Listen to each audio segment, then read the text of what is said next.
नमस्कार दोस्तों। आज हम विश्लेषण करने वाले हैं चाय का कि चाय की आविष्कार कैसे हुआ और चाय किस तरीके से जो है भारत तक आई। तो चलिए शुरू करते हैं और आपको बताते हैं चाय के आविष्कार के बारे में। 2700 ईसा पूर्व की बात थी। चाइना का राजा जिसका नाम शेन नुंग था, बगीचे में बैठे पानी गर्म कर रहा था। तभी कुछ पत्तियां जो है उसके पानी में आ गिरी।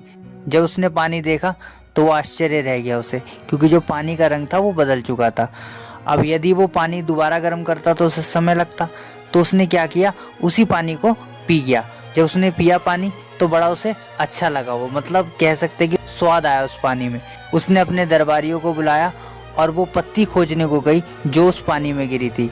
दरबारी गए और वो पत्तियां खोज के ले आए और फिर क्या था, वो उसका सेवन रोज करने लगा। उस पत्तियों का सेवन जब राजा को करते देख तो उसकी प्रजा ने भी उसका सेवन करना शुरू किया। धीरे धीरे फिर पूरे चीन में बात फैल गई। पर चीन के लोगों को ये हिदायत दी गई थी कि चाय की जो रेसिपी है वो बाहर नहीं जानी चाहिए देश के। यही वजह थी कि कई सालों तक जो है किसी को चाय के बारे में पता नहीं चला, क्योंकि ये प्राकृतिक थी। तो इसका सेवन जो है बौद्ध भिक्षु भी करते थे। बौद्ध भिक्षु जहाँ पर भी जाते थे इन पत्तियों को अपने साथ लेके जाते थे, क्योंकि इनसे उनको ताजगी और एनर्जी मिलती थी। तो जहाँ पर भी गए वहाँ पर लोगों को चाय के बारे में पता लगा। जैसे वो जापान में गए तो जापान के लोगों को चाय के बारे में पता चला। फिर भूटान गए वो तो भूटान के लोगों को चाय के बारे में पता चला। फिर वो नेपाल आए, नेपाल के लोगों को पता चला। फिर आए भारत तो भारत के लोगों को चाय के बारे में पता चला। भारत के लोग चाय के बारे में अभी अच्छी तरीके से नहीं जानते थे। वो जो है चाय को दवाई के तौर पे पिया करते थे। जैसे हम दवाई कब पीते हैं, जब हमारी तबीयत खराब होती है, तो उसी प्रकार जो है चाय का सेवन भी भारतीय लोग दवाई के तौर पे किया करते थे। फिर समय आया 1834 का, जब गवर्नर जनरल लॉर्ड बेटिक भारत के आसाम राज्य में आए। जब उन्होंने देखा जो भारत के लोग हैं वो चाय को दवाई के तौर पे पी रहे हैं, तो उन्होंने जब ये देखा तो उन्होंने फिर क्या किया, भारत के लोगों को चाय के बारे में बताया। लॉर्ड बेटिंग ने ही भारतीय लोगों को पहली बार चाय के बारे में बताया।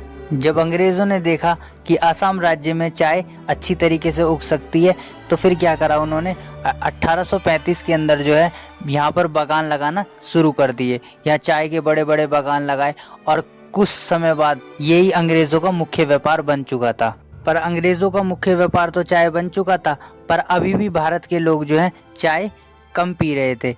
तो अंग्रेजों ने चाय की लत लगाने के लिए भारतीय लोगों को क्या किया, फ्री में चाय बंटवाई। तो फ्री में रेलवे स्टेशनों में फ्री में चाय बंटवाई, जिससे भारतीय लोगों को चाय की लत पड़े, और ये हुआ भी। और आज के टाइम में आप देख सकते हो कि अपने प्रोडक्शन का 70% जो है वो कंजप्शन करता है भारत। और लास्ट में इम्पोर्टेंट पॉइंट्स आपके साथ डिस्कस करने वाला हूँ। 3 पॉइंट है, इस पे आप गौर कीजिएगा। पहला पॉइंट है, सबसे ज़्यादा जो प्रोडक्शन होता है चाय का वो कहाँ होता है, चाइना में। और दूसरी बात, यहीं से शुरुआत हुई थी चाय की। दूसरा पॉइंट, सबसे ज़्यादा जो चाय पी जाती है वो पी जाती है तुर्की में। तुर्की में जो है वहाँ पर पर्सन जो है वो 1300 कप पीता है पूरे साल में चाय, मतलब अप्रोक्स मानो तो 4 कप पीता है एक दिन में। पॉइंट नंबर तीसरा, भारत में कहाँ पर सबसे ज़्यादा चाय उगाई जाती है, तो सबसे ज़्यादा चाय उगाई जाती है भारत में, उगाई जाती है आसाम में।